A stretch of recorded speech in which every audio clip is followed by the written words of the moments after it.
And then in the next piece of news, we have an update. You know, something that I love. So we've listed as Apple versus Epic 4, the Down Under edition. So they've paid attention. You know, we've covered this many times on the podcast. I always get excited about the fight between Epic Games and Apple, and now they're taking the fight down to our shores. So being the nerd that I am, I actually read the summary. What do you call it in Australia? I can't remember the filings that they had for the lawsuit, and it's kind of interesting. Like I read through it all, and they've tried to link it into Australian consumer law as much as possible, which just for especially international listeners, Australia has some of the most protective for the consumer laws and protections in the entire world.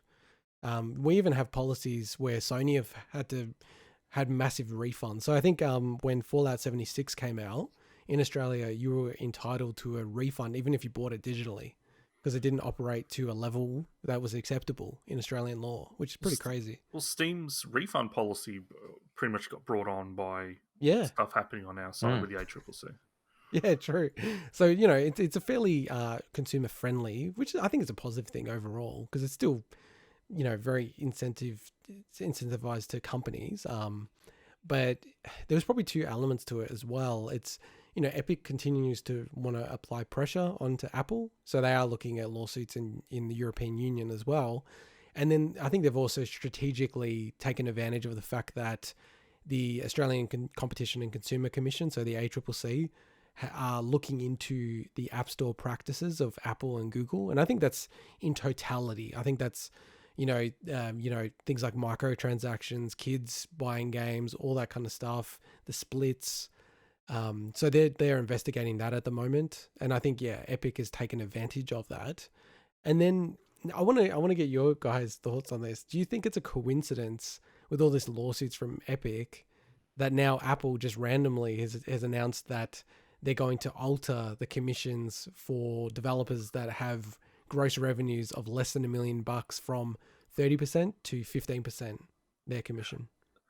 This is interesting. Like, this is so much of a coincidence that it feels like it's like this can't be a coincidence, but also I know this stuff takes so much time to plan that unless, you know, if Apple knew that Epic were going to, you know, put this this filing in Australia well ahead of time, and then kind of planned, okay, we're now going to implement this what they're calling the App Store Small Business Program.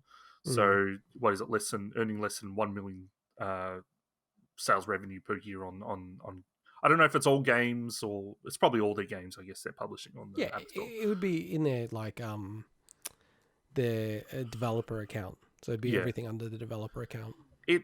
But it could just be, I'd say, really bad timing for Epic, because like a lot of the whole thing that the ACCC was talking about in September was about this whole the commission and stuff as well. So it's almost like this is. Yeah, I don't know. I don't know enough about the amount of developers that would fall into this versus ones that fall out. Obviously, Epic fall well outside of this, but yeah, it's interesting timing. It really is. Yeah, look, I certainly think that this has become a big PR war more than an actual legislative law, even though that they are fighting it out in courts. You know, I think I've said this before, but I've really struggled to see how Epic are going to win any of these court cases. And in fact, they've lost most of the summary judgments that they've had, which is not great for them, obviously. But I think it's more about that pressure, that public pressure around, you know, is this fair? You know, why can't I do more with my phone? Like the fact that I can't even install it on my phone if I choose to, and I'm happy to take the risk, seems a little bit on the nose. Like this is not brand new technology, and also it's not like they're selling the phones at a loss to then recoup it through sales of like apps and things like that. Like they're making money on selling the phone just outright. And then the other thing, go on. Sorry.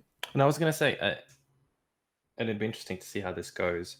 How much control should a provider of a service have in the end?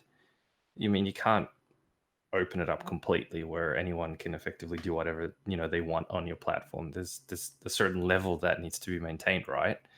And there's certain, I guess, rules that they set that if you want to go into their platform, you have to abide by. So it's interesting that something like the ACCC comes in, because all of a sudden people effectively feel entitled that their game needs to be available on that particular platform, or something that they make needs to be available because too many people have iPhones.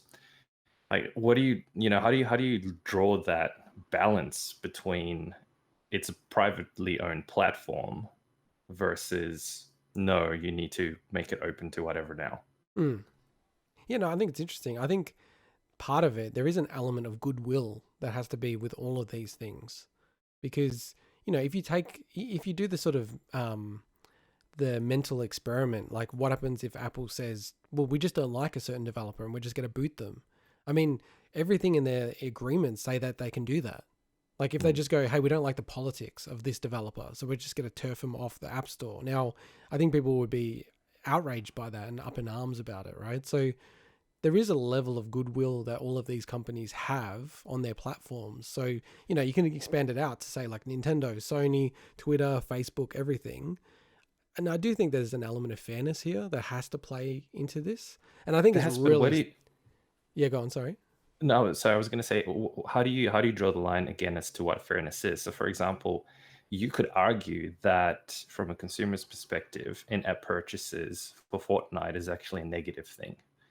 That it's causing a lot of people to lose money. It's causing some fraud. There's a lot of things that you could probably argue are actually negative to a consumer in some ways. It's good to have that option, but it leads to a lot of negative consequences.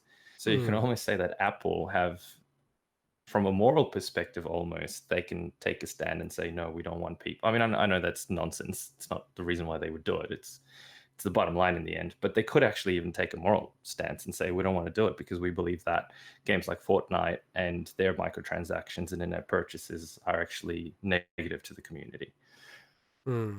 I mean, like that, yeah, but they would find that. I mean, like that's their whole business model now, really. Yeah, well, exactly. How do you then argue that? Yeah, I don't think they're going to do that. So, but yeah, look, I think ultimately though, like there is a level of how this is perceived and how it's perceived as being fair or unfair, and I think it's super smart for Apple to do this 1 million sales discount for people, because I've already had friends go, oh, they're like, how good is that? Maybe, people should get back into this stuff. And for them, in terms of profit, like they're not making money off the people making less than 1 million a year. Like they've probably got most of their money from people way above 1 million. Like I would even hazard to guess to say they probably have like 80% of their revenue from developers that are doing more than $1 million a year, probably even more as a percentage. So it's not going to cost them very much at all, I don't think.